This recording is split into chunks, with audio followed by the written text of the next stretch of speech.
Shitala recording studio Bihar Sharif.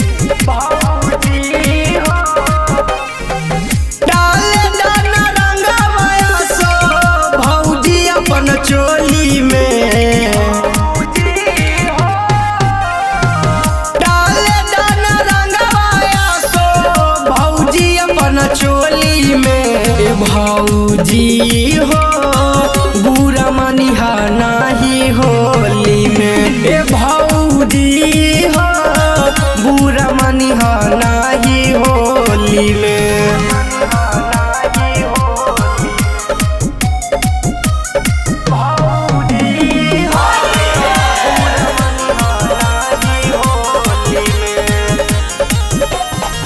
होलिया में टोलदा भौजी भैया के धारा देवरे से डलावे में हई कैसन सारम। होलिया में टोलदा भौजी भैया के धारा देवरे से डलावे में हई कैसन सारम।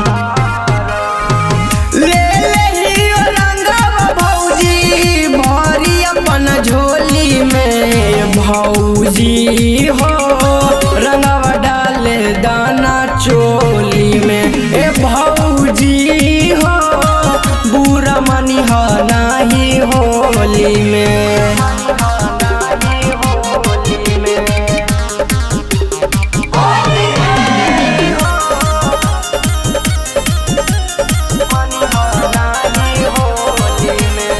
Mix by Sonu Yadav. आसो के फागुनमा भौजी लूटे डाला रहे कहियो हमें भौजी शिवम सरकार है।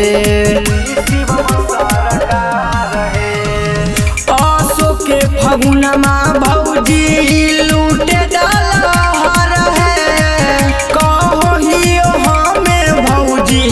शिवम सरकार है।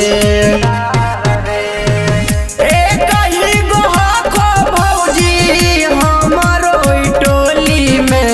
ए भौजी हो रंगवा डाले दाना चोली में। ए भौजी हो बुरा मनिहा नाही होली में।